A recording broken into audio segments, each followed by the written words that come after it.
ദേഷ്യം പിടിച്ചുകൊണ്ട് അബ്ദുൽ മുത്തലിബ് അവിടെ വെച്ചുകൊണ്ട് ഒരു ശപഥം ചെയ്തു. എനിക്ക് അല്ലാഹു 10 ആൺമക്കളെ നൽകിയാൽ അതിൽ ഒരാളെ ഞാൻ അല്ലാഹുവിനു വേണ്ടി ബലി നൽകും. അവസാനം ആ തർക്കത്തിന് ഒരു എത്തുതീർപ്പിൽ എത്തി. എന്താണെന്ന് വെച്ചാൽ, ഒരുപാട് ദൂരെ സഅദ് ഗോത്രത്തിൽ ഒരു ജ്യോത്സ്യനുണ്ട്. അദ്ദേഹത്തിന്റെ അടുത്തു പോയിട്ട് ഈ പ്രശ്നത്തിന് എന്തെങ്കിലും പരിഹാരം ചോദിക്കാം എന്ന് അവർ തീരുമാനിച്ചു. അങ്ങനെ 20 പ്രമുഖ ഖുറൈശികൾ ഒരുപാട് ദൂരത്തുള്ള ആ ജ്യോത്സ്യനെ കാണാൻ വേണ്ടി യാത്ര തിരിക്കുകയാണ്.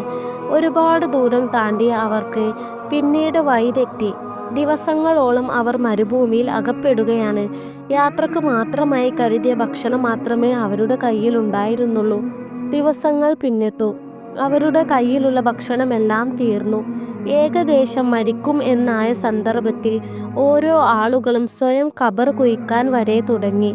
അബ്ദുൽ മുത്തലിബ് അദ്ദേഹത്തിന് വേണ്ടി ഖബർ കുഴിക്കുന്ന സമയം അദ്ദേഹം അവിടെ വെള്ളത്തിന്റെ ഉറവ കാണുകയാണ്. അദ്ദേഹം ഉറക്കെ തക്ബീർ വിളിച്ചു. എല്ലാ ആളുകളും അവർക്ക് വേണ്ട വെള്ളം ശേഖരിച്ചു. ശേഷം അവർ പറഞ്ഞു, തീർച്ചയായിട്ടും ഇവിടെ താങ്കൾക്ക് വെള്ളത്തിന്റെ ഉറവ കാണിച്ചു തന്ന അതേ നാഥനാണ് നേരത്തെ താങ്കൾക്ക് സംസം കാണിച്ചു തന്നത്. നമുക്കിനി എവിടേക്കും പോവണ്ട, നിങ്ങൾ തന്നെ അതിന്റെ അവകാശം എടുത്തുകൊള്ളൂ. പിന്നീട് അവർ വഴിയെല്ലാം കണ്ടുപിടിച്ച് തിരിച്ച് മക്കയിലേക്കെത്തി. മക്കയിലെത്തിയ അബ്ദുൽ മുത്തലിബ് ആ സംസം കിണർ വൃത്തിയാക്കി അതിനു ചുറ്റും മതിലൊക്കെ കെട്ടി. സംസം കുഴിച്ചപ്പോൾ കിട്ടിയ സ്വർണം എല്ലാം അദ്ദേഹം ഉരുക്കി അതുകൊണ്ട് മനോഹരമായ ഒരു വാതിലുണ്ടാക്കി. ശേഷം ആ വാതിൽ കഅബാലയത്തിൽ സ്ഥാപിച്ചു. ശേഷം സംസം എല്ലാവരും ഉപയോഗിക്കാൻ തുടങ്ങി. അബ്ദുൽ മുത്തലിബ് അവിടെ നിന്നു പറഞ്ഞു, ഈ സംസാൻ കുടിക്കാൻ വേണ്ടി മാത്രമുള്ളതാകുന്നു. അത് കുളിക്കാനോ ഒട്ടകങ്ങളെ കഴുകാനോ എടുക്കാൻ പാടുള്ളതല്ല. അതിന്റെ പവിത്രത അവർ നബി തങ്ങൾ ജനിക്കുന്നതിനു മുൻപേ സംസമിന് നൽകിയിരുന്നു. പണ്ട് അബ്ദുൽ മുത്തലിബ് ഒരു ശപഥം ചെയ്തിരുന്നല്ലോ. അതിൽ പറഞ്ഞതുപോലെ തന്നെ അദ്ദേഹത്തിന് 10-ലധികം സന്താനങ്ങൾ ഉണ്ടായി. അതിൽ നിന്നും ഒരു കുട്ടിയെ ബലി നൽകേണ്ടതായിട്ടുണ്ട്. ജാഹിലിയ കാലഘട്ടത്തും ഒരു വാക്ക് പറഞ്ഞാൽ ആ വാക്കിന് അവർ വില കൽപ്പിക്കുമായിരുന്നു. അങ്ങനെ അദ്ദേഹം തന്റെ മക്കളുടെ പേരെഴുതി നറുക്കിടുകയാണ്.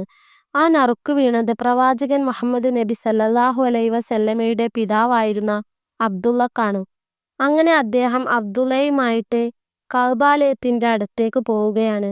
അവിടെ എത്തിയ സമയം ഖുറൈശികൾ അദ്ദേഹത്തെ തടഞ്ഞു.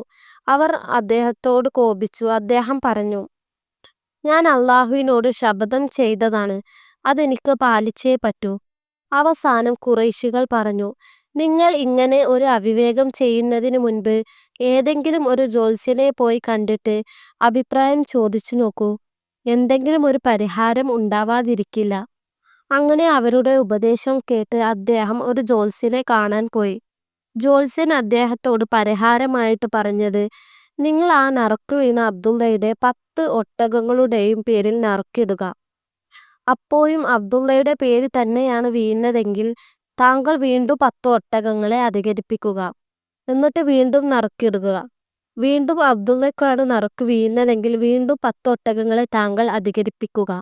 അബ്ദുൽ മുത്തലിബ് ജ്യോത്സ്യൻ പറഞ്ഞതുപോലെ നറുക്കിട്ടു. ആദ്യം നറുക്ക് വീണത് അബ്ദുള്ളക്കാണ്. രണ്ടാമതും മൂന്നാമതും അബ്ദുള്ളക്ക് തന്നെ. ഇങ്ങനെ 10 വട്ടം നറുക്കിട്ടപ്പോഴും അബ്ദുള്ളക്ക് തന്നെയാണ് നറുക്ക് വീണത്. 11ാമത്തെ നറുക്കിട്ടപ്പോൾ നറുക്ക് വീണത് ഒട്ടകത്തിനാണ്. അതോടെ ആ ശപഥത്തിൽ നിന്നും അദ്ദേഹം രക്ഷപ്പെട്ടു. അബ്ദുള്ളക്ക് പകരം 100 ഒട്ടകങ്ങളെ അറുത്ത് അവിടെ വിതരണം ചെയ്തു. നബി തങ്ങൾ പറഞ്ഞതായിട്ട് കാണാം, ഞാൻ ഇരട്ട ബലിയുടെ പുത്രനാണ്. അങ്ങനെ അബ്ദുള്ള ബലിയിൽ നിന്നും രക്ഷപ്പെട്ടു അവിടെ വളരുകയാണ്. അദ്ദേഹം യുവാവായി. വളരെയധികം സുന്ദരനായിരുന്നു അബ്ദുള്ള. ഏതൊരു സ്ത്രീയും അദ്ദേഹത്തെ സ്വന്തമാക്കാൻ ആഗ്രഹിച്ചിരുന്നു. അത്രയേറെ സൗന്ദര്യത്തിനുടമയായിരുന്നു അദ്ദേഹം. അദ്ദേഹത്തിന് വേണ്ടി പിതാവ് വിവാഹം അന്വേഷിക്കാൻ തുടങ്ങി. അവസാനം തന്റെ മകന് ഒത്ത ഒരു വധുവിനെ അബ്ദുൽ മുത്തലിബ് കണ്ടെത്തുകയാണ്. ആമിന ബിൻത് വഹബ്. അവിടെയുള്ള ബനൂ സഹറ ഗോത്ര തലവനായിരുന്ന വഹബിന്റെ മകൾ ആമിന ഭയങ്കര സുന്ദരിയായിരുന്നു. എല്ലാം കൊണ്ടും ഒത്തിണങ്ങുന്ന ആ യുവതി യുവാക്കൾ അവിടെ വെച്ചുകൊണ്ട് വിവാഹിതരായി.